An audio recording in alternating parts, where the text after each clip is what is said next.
Mike McCool here in the Royal Examiner studio, and with me today is two young ladies. See how I did that there, Sue? Yes. Young ladies. Thank This you. is Sue Kelly. She is a teacher at Warren County High School, and she's also the advisor for the FCCLA. Hey. Right. And we'll tell you all about that in just a second. And with us here is this is Ava Strickler. She's a student at Warren County High School, and they have got a fundraising program we're going to talk about, which is very unique. In fact, it's an international fundraising program, and it's kind of clever, and I think it's something that everyone can participate. Mm-hmm. I know I will. I got a whole bunch. So, Sue, tell us a little bit about the FCCLA and what it all is. Well, I'm going to let Ava. Okay, she's my president. Oh, she's that's right. She's the president. Yeah. She's 16 and she knows everything, right? Or how old you are. So FCCLA stands for Family, Career, and Community Leaders of America. Okay. So I've been in it for 3 years. We've done things with the community. We've done things at the school. So with our special ed class we have at the school, we've done like painting days where we'll get all the students together, set up stuff to paint with. We've done like ornaments and pumpkins and that sort of stuff. Yeah. So yeah, and then with the community, we've done like concession stands for like the football teams. We'll do that and just raise some money. Sure. So yeah. Hilda J. Oh yeah. So at Hilda J, we did a bicycle project, a bicycle safety thing, where we went in and talked to the kids, did like a little slideshow, and did like a little presentation with the bike and how to make sure you're doing everything safely. So what's the mission of the FCCLA? Community outreach, really. Okay. Just to get involved in leadership. Okay. Leadership skills. Learn how to get stuff done, right? Yeah. How to work together, teamwork. Right. It's hard to get a lot done by yourself, but when you can get enough people together, it works great. Yeah. All right, so we're going to talk about that. Let's talk about what one of these things you're going to raise money on. Whose idea? Well, first of all, you want to tell me what it is? So we're raising money, or not raising money, raising like shoes and stuff. We're gonna put boxes around town at the schools. Right. They're gonna go or be donated to third world countries like Haiti, and to help out the kids and the people there. Most of our shoes have a lot of life left in them, don't they? Yes. I think we just get tired of wearing them. Yes. Although I do have a few pair that I've just worn out, but Right. they're so good, they're so comfortable as you get them broke in. So this shoe idea, whose idea was this? FCCLA on their website, they put potential fundraisers and funds to org, the ones that's doing it, Right. and. After I saw it on the FCCLA website, I contacted them and got started. And it's probably one of the easiest fundraisers so far. Sure, yeah. The hard part's going to be we have to bag and put 25 pairs of shoes per bag. And we rubber band them or tie them together.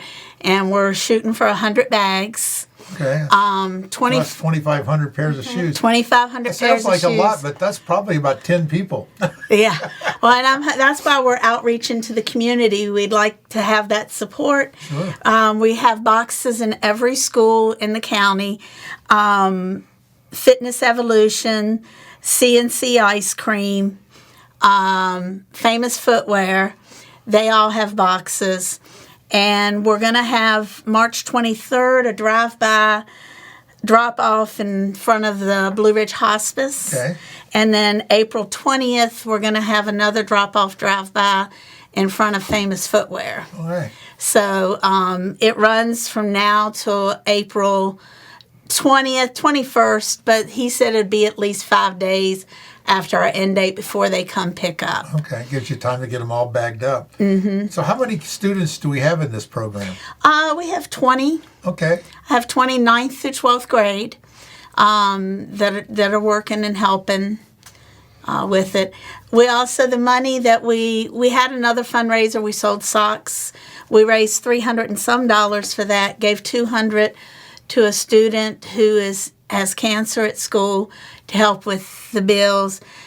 Part of this money that we're going to get is going to go to another student who's having major surgery and to help out.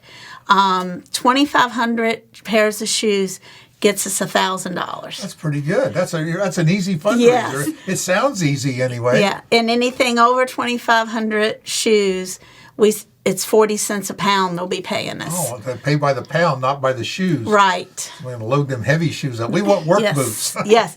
Well, and that's the thing. Any kind of shoe we'll take. Tennis shoes. Tennis golf shoes, golf cleats. The only shoes they don't want are shoes that fit in binders, like your ski boots. Right. Or because they can't, they over in the third world countries are not going to have a need.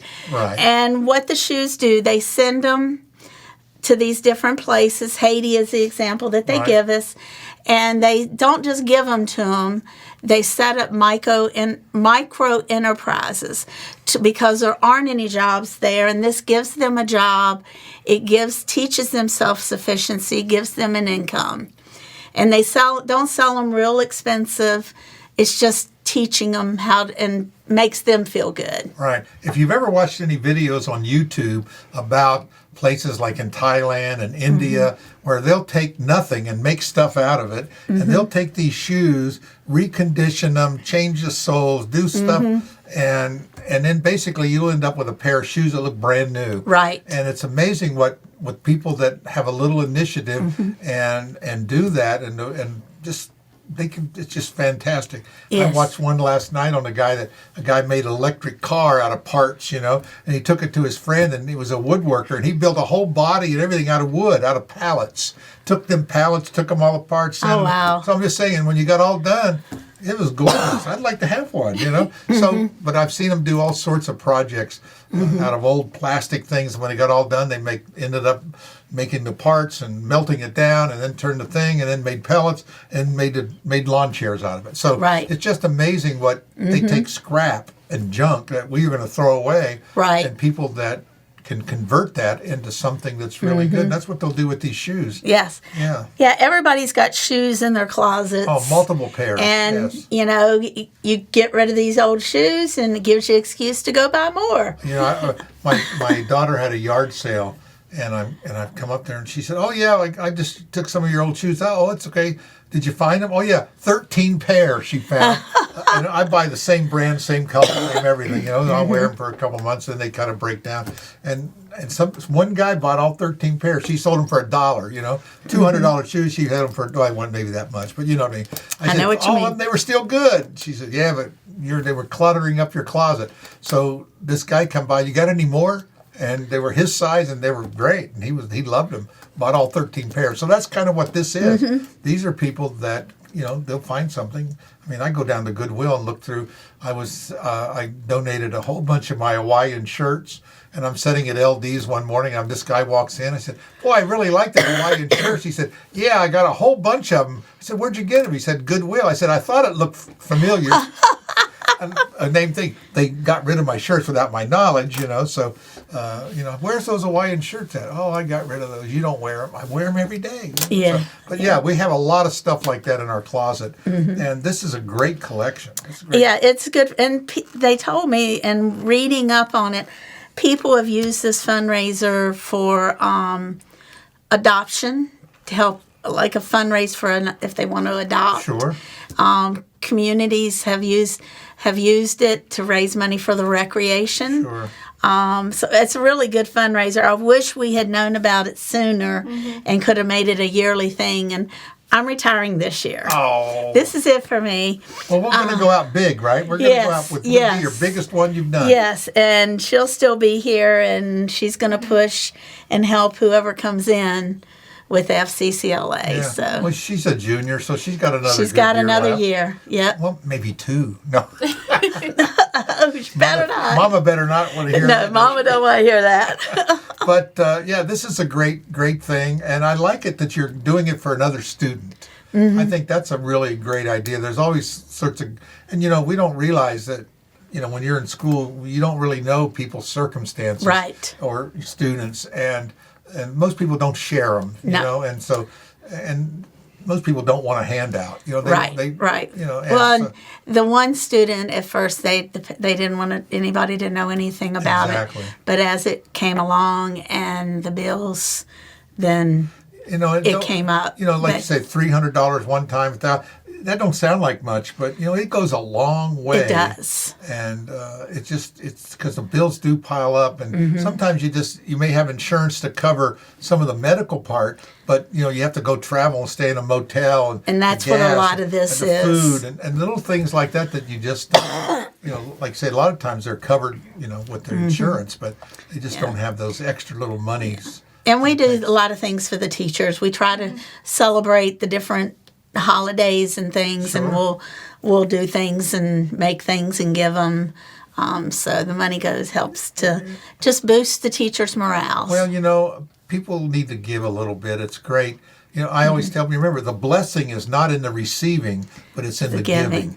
And that's what, the Lord loves a cheerful giver. Yes. And really, we do get a blessing from giving. Yeah. And that's the good thing is there's no money. We're not selling anything. That's right. That's great, isn't it? Yeah. Yeah. You don't have to buy chocolate bars. Spend anything. Yeah.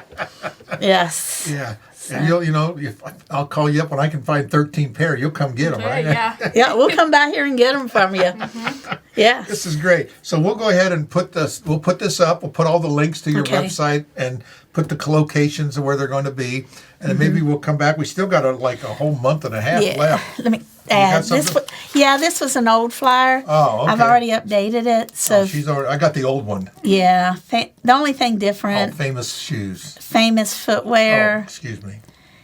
W-E. So there's all sort, and then I see you got the collection points, and this is just a great idea that we'll be able to do this. Yeah, famous footwear. Did you go through your closet? Not yet, but I will. Definitely. You got a big family, they'll go through all their relatives. Yeah. That's one thing about it. It's all you have to do is just take these 20 students and just talk to your own family, and you'll get almost 1,000 pair right there. And I'm gonna call the Rotary, the Kiwanis, and get little groups groups like that when they have their meeting, hey, this is what's going on. Bring it next week and we'll pick it up, and get it through the school. Yes. And like you say, there's people, all sorts of stuff. It's a great idea. This is a great fundraiser. You definitely want to do this again next year. I definitely do, yeah. I think it's easy, and it's easy to do. It's great. So you think you're going to retire? I know I'm going to retire. I'm 67. That's young. I know. But I have a granddaughter that's 3, and I want to be there that when she gets sick, my son and daughter-in-law don't have to take off Always got children, work. don't you? No matter how old they get. Yes. Yep. So how long have you taught? I've taught. Is it 30 years or 30? No, it's 20, 23, 24. Okay. But I was in the military. Okay. I retired Navy. All right. And I was a trainer in the Navy. Okay. So I've taught all along. Yes. And I'm not totally getting out of it. I'm going to be teaching at Laurel Ridge still. Okay. I do adjunct there now, and I'm going to continue. I bet you next year she'll help you on this shoe. Well, and that's what I'm going to be available if they need. Well, it's great, and we thank you for your service. Thank We've you. all, I hope she's scrounged up some Navy recruits for her out of that group. I have. There's been a couple in the past years that have gone in the Navy. I don't think people really, sometimes the military gets a bad rap, but I spent 12 years in the Air Force, and I'm telling you, it's a great experience that you'll get to do things at 18 years old that you never would do in civilian life. Right. They wouldn't let you near that $1 billion airplane till you're maybe 40. You know what I mean? So, it's a great opportunity, and I think people should at least explore it. It may not be for you, but you should explore the opportunities and just to see what's available. I think it's great. Yes. Well, thank you so much, Thank Sue. you. Thank you for calling this to my attention. Thanks, Ava. Thank you. And say hi to your mom. And but we will get together again, maybe, and we'll talk about it. Put up a reminder as we get a little closer to the date. Okay? Yeah. All right. Really appreciate it. Thank you so much. Thank you. Thank you.